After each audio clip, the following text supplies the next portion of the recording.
everybody? Welcome back. Look, we got an edition, of Saints Film Room that I think you're going to enjoy. We're going to talk about Shedeur and whether or not we think the Saints should take him, or more importantly, where, if we're going to do that, and what we see on tape. Hopefully you leave this short episode knowing two things. One, I say this with anything regarding film, know that you can't build a scouting report off what you're going to see off a little YouTube video or hear from random guys and gals talking. And number two, you learn more about the player than our opinions of the player. Because we're going to give out specific instances. You can go look at them yourself and then go from there. The biggest thing for me is, and I've griped about this and other stuff, I hate how much people pick sides instead of picking, what's actually there. So for example, if you think Shedeur's the greatest player, you got to prove why. And if you think he's trash, you got to prove why, instead of just, these articles you read that, oh, he's terrible. Or these articles you read, he's the best player. And I've seen a lot of these. He's the best passer you've ever seen. Right? He's the next Drew Brees type deal, just to do a reference to the Saints. So I'm Rev, and Blair, why don't you introduce everybody to yourself because it's your first time here, and then we'll jump into it. Yeah, Blair Red. I've been a local football coach, high school, for a long time. I'm going on 15 years. I was a intern graduate assistant at Utah Tech College back in 2002 when it wasn't called that. It was called Dixie, so played. I've been breaking down film for 24/7 Sports College for about 3 years now, and I am super excited to join Rev and do some film breakdown. Uncle played for the Saints. That's kind of where my genesis of Saints fandom came from. So yeah, let's hop right into it. Let's talk Shedeur. Let's do it. Look, you've grabbed a few plays, and what I'm going to do is I'm going to piggyback a lot of them off you. And I think the number one thing I'd like to say is there's definitely more positives here that I don't see mentioned a lot. I see one major positive about him mentioned, and that's accuracy. But there are actually a lot of things I like beyond just the accuracy aspect of it. And I want to bring up a couple of your plays. I'm going to let you start with one, and then y'all can follow along if we'll have on the screen. But of course, y'all can check. Now, we'll warn y'all, normal Saints film room used to see in the all-22 and stuff. And Blair I told her, college is very picky. College will not only cease and desist you, they'll hunt you down. So you'll see little bits, but we're not going to have the entire game up there. But we'll also give you the where it happened. You go look it up yourself. We don't want you to just take our word for it. But Blair, start me with your first one. What do you like when you see it? Yeah, it's 3rd and 12, right? And they're in the 2-minute situation. What I really like about this play is, and Shedeur Sanders is, like I said, a lot more positives than negatives. And the biggest positive I see is the way he feathers the ball in between linebackers and secondary. So you'll see here, this is, Utah. They're playing the University of Utah, and they're drop 8, very vanilla drop 8, where they have basically just 5 underneath, playing for the sticks, trying to tackle and rally in front, and then trying to take away anything deep. It takes a good, accurate touch. And like you were saying earlier, Rev, accuracy is, when it comes to his strength, that's one of his bigger ones. But I will layer it with this. It has to be his first read. Yeah. This throw is absolutely his first read. It's the slot receiver. He gets past the outside linebacker who's sitting at about 10 yards, and he gets in front of the safety who's sitting about 15 yards. And I really like how he can put it over the linebacker's hand and in front of the safety. And it was, for a 3rd and 12, it's as easy as it wasn't an easy pitch and catch, but he made it look easy. So that's what I really like there. What I like on this play, and again, I think it's more important to find what's good about a player than what's bad about a player. I think it's really easy to find negatives. For me, what I like in this one is the pre-snap read. He quickly identifies, and in the play that you can see on the screen is you have this safety here that's going to be to his left that's dropped down a bit, that is going to have that center field, but the positioning that safety is taking is placing him away from the play side seam route that he's going to attack. So even though it's the first read, it's also the right read simply based on positioning.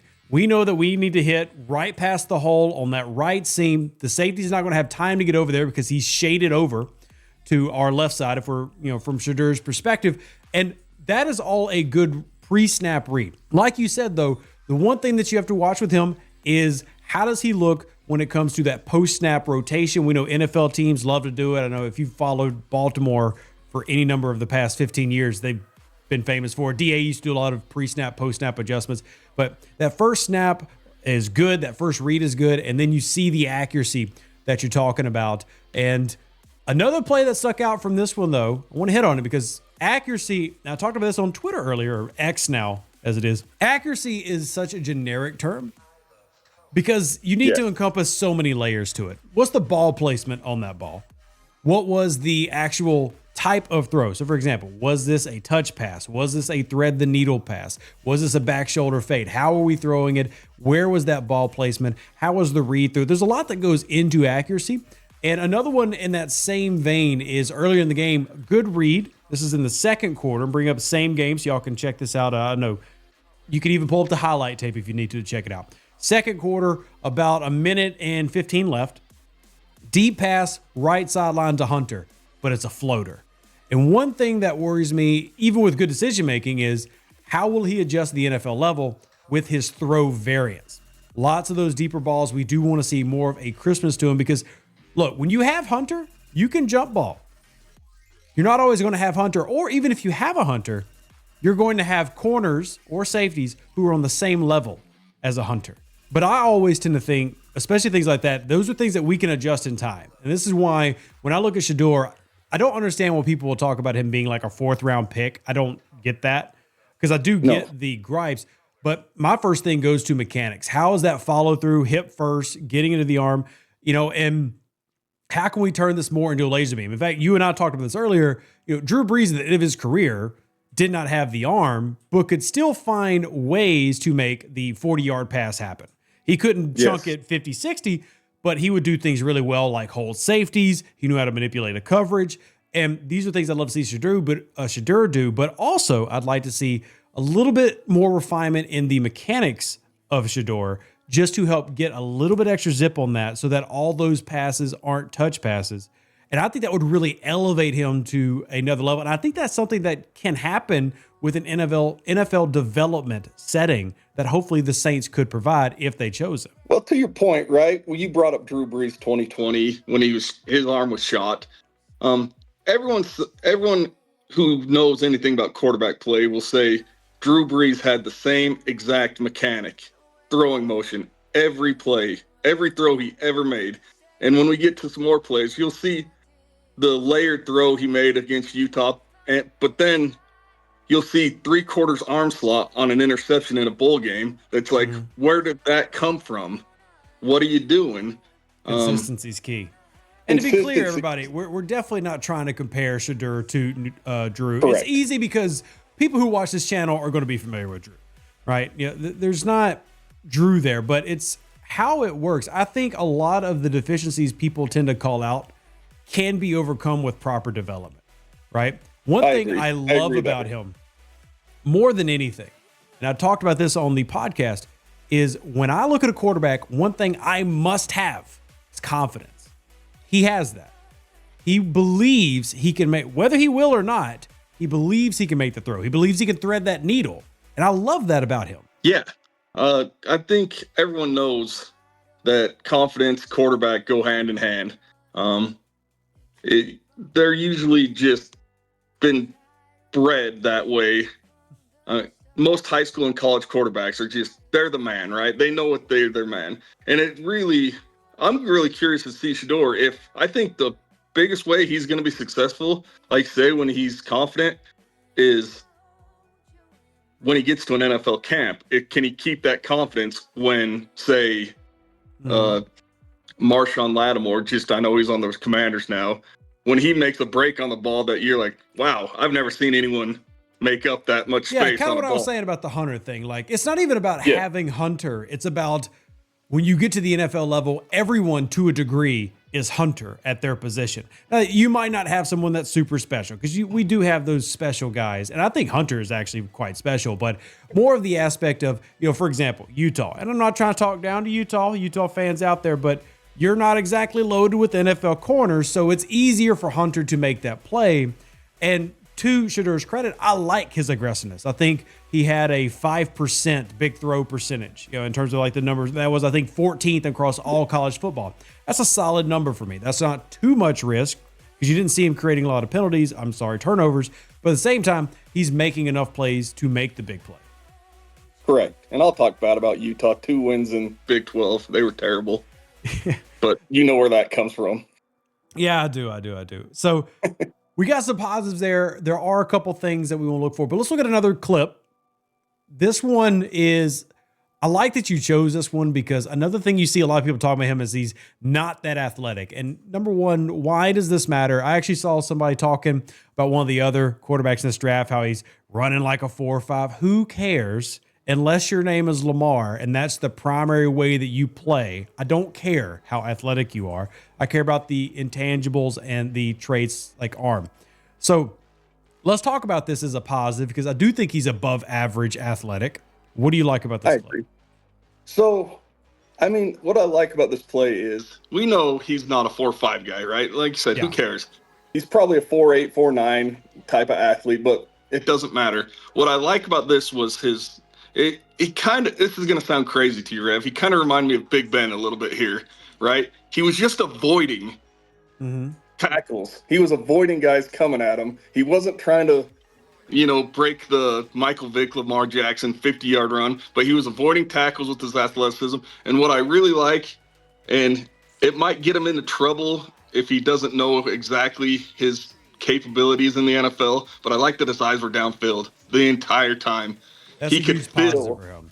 Yeah. He could feel people around him. He wasn't watching the rush, right? He wasn't watching the linebackers and the D-line coming. He felt it. He kept his eyes downfield, and his receivers got to an open spot. They obviously, I think a big thing with Shedeur, even in the NFL, you're going to have to work on the scramble drill where if you break out of the pocket, dude's got to come back to you. Dude's got to go to the sideline. Dude's got to go deep. But his eyes downfield and his arm is as strong on the run as it is sitting in the pocket. So I think that was a real positive there. Sometimes you lose a little zip, but as we talked, his arm's not the strongest. He doesn't have much zip to lose, but at the same time, as long as you're making the throw, right? Yes. I think the only thing I would say in these instances, and a lot of other people have commented on this, is he has a tendency when he moves, because I feel like he feels pressure in a pocket very well. Very well. I love that you brought up Big Ben. The difference is Big Ben was like 6'6", 250, and Shedeur 6'1", 210. And we know in the NFL, a lot more guys are more built like Marcus Davenport than they are built like Correct. Shedeur. So a 210 DN, yeah. One of the negatives I have for him is he has a tendency to not trust his tackles. And I know everybody watching is going to go, well, did you watch Colorado O-line? Yes, I get what you're coming from. However, in the NFL, you only typically have on a good day 2.5 seconds anyway. So a lot of the gripes I see about Colorado O-line, while being true, the amount of time is what matters, not how porous the line is. The amount of time is the same. And his natural tendency is to step back instead of stepping up. I think the number one thing that he could do for me to say, hey, this is what makes me a top quarterback for this draft is that changes. Because in the NFL, you are a safer quarterback if you trust your tackles and move up than you are to abandon your O-line and move left and right against NFL caliber talent. Scramble, and I'm not saying take away the scramble drill because he is very capable in the scramble drill. I actually really like that. However, the tendency, his first reaction is to bolt. I need him to trust the pocket more. Even if it's not there, step up for that half second instead of stepping back. That would actually help his throws a little bit more mechanically. And I think that would produce more positive results, less negatives. There was one example that I shared with you. It's actually the first play. If y'all go pull up, what was it? See now, Baylor. Yeah, the Baylor game. The first play, if y'all go look up the Baylor game, first one it shows you, he takes himself out immediately. Now, at the same time, there's a lot of good tape here. And we want to be very clear that I don't understand the narrative that people choose to purposely tear players down. I think that's dumb. Shedeur's not somebody that should be torn down. In fact, the amount of scrutiny he gets, I think is completely unfair, right? Just because he has Sanders on his back is not fair to him. Judge him based on his film. But if he does have something that the athleticism works to his negative is, I don't think he's going to be able to trust it at the NFL. He needs to step up versus stepping back so much. Yeah, and I really, really like your point about 2.5 seconds in the NFL, right? Yes, Colorado's tackles got beat, but they got beat by guys who are not getting back there till 2.5, 3 seconds anyways, because they're not NFL edge rushers. So he's going to have plenty of he had NFL The timing he's going to have is similar, even though the situation is, we hope, is worse. We do hope he goes to a spot where the O-line is better, but the time is the same, right? Well, and to your point as well, like when you play in high school and for the first 2 years of your career in Jackson State, you can probably run around a D-end who you're faster than, keep back. So he's got to break that habit. Like you said, he needs to step up. He needs to drive off his front foot, his hip foot first, and yeah, you're right. His mechanics will improve there. It's just going to have to be trial and error. He has to, not even trial and error. Sorry. He just has to do it. If you try to escape these NFL D-ends, they're going to run you down and get a 10 to 12 yard loss. Yeah, a good example. And Lance Zierlein does a lot of scouting reports for NFL.com. And one of the things that he wrote is, and I agree, and I think we both see it, is he is inconsistent bringing his lower half into his throws. For anybody that's worked with quarterbacks, whether you're coaching, training, and evaluation, it all starts from the ground up. A lot of your power comes from that hip following through first. So your hip first, then your shoulder, then your arm. So if he gets that back, and it almost sounds like I'm trying to turn him into more of a pocket passer, and in a way I am, because I actually think it's not that hard to elevate what you've seen from him. And we're already seeing a guy who has a lot of really positive traits. And it's not like these massive glaring flaws that you can't fix. So correct. Another example I'd give for him is, even though he will have an issue, as we talked earlier, maybe he'll bird dog here and there his first read, he doesn't make a lot of mistake throws, right? So he's not a turnover prone quarterback. He's not someone that, if anything, his one issue in terms of turnovers is he's more willing to take a sack than make the bad throw, right? And again, these are things that are pretty, in the terms of fixing things, easy to fix when you get to the NFL. This is just time and working with coaching, right? So if anything, when I look at his negatives, I go, well, that's actually not that bad. It's not like we've got a guy who sees the mesh concept as his pre-snap read. He wants to go mesh no matter what they're running and beams it in. And then, oh, look, there was a low floater in the hole, and now we've got a pick six. Or he just, for example, Jameis Winston, as much as I love him, dude loved his 7-yard out route, and it got jumped all the time.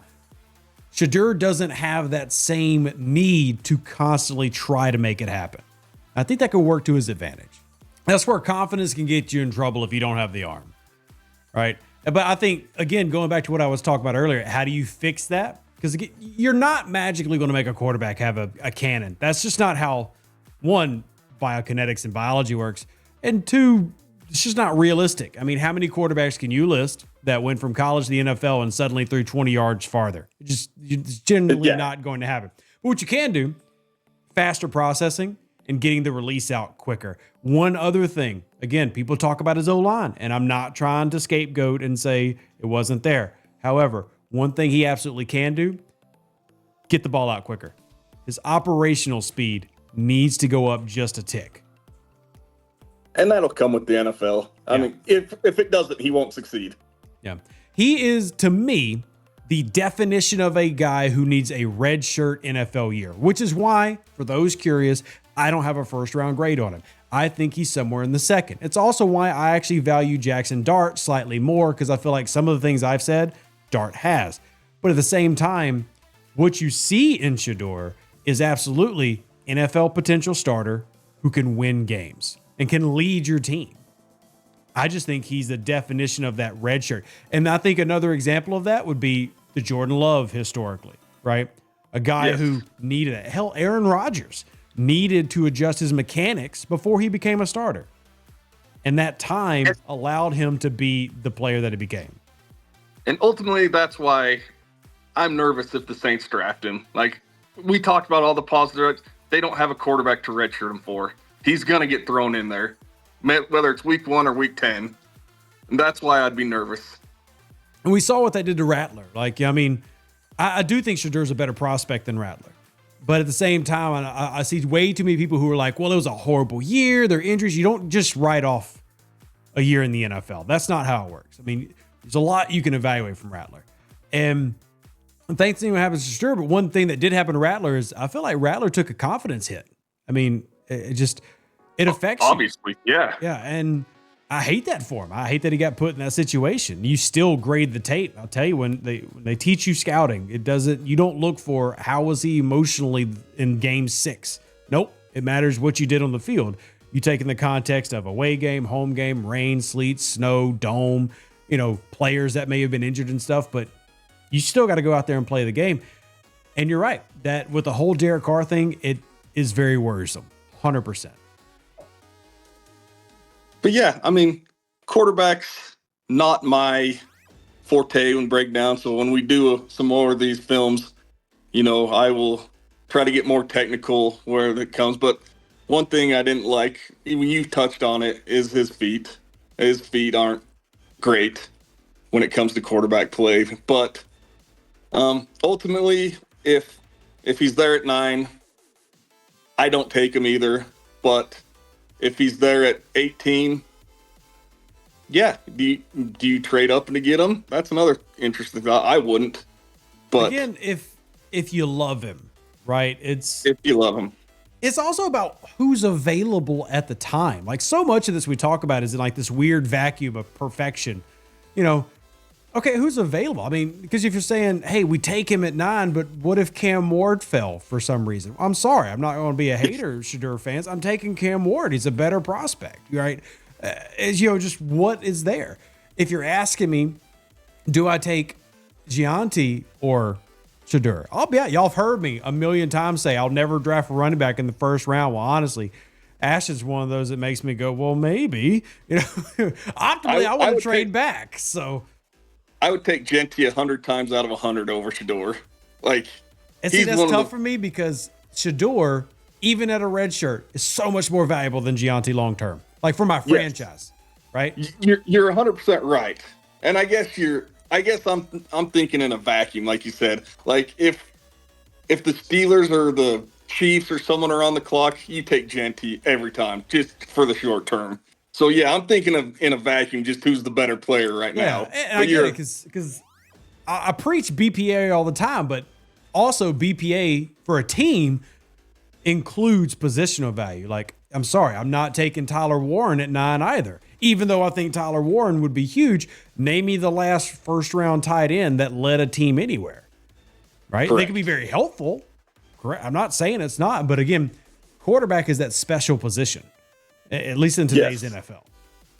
Well, you have to get it right. I think Nick Underhill always says you keep swinging until you get it right, and I don't necessarily agree with that, but you got to take a few bites of the apple. I will say this. Nick comes from, and to be very clear, I'm not saying me and Nick sat down with Ron Wolf, but we both come from that idea because Nick attended the Scouting Academy like I did, which is all coming from the Ron Wolf tree from Green Bay. And his whole thing was every year you address quarterback no matter what, essentially. I mean, obviously you're not going to do it literally every year, but it was whether it's free agency or the draft, you hit quarterback because of the importance of the position. So it's kind of where he's coming from. And I get it.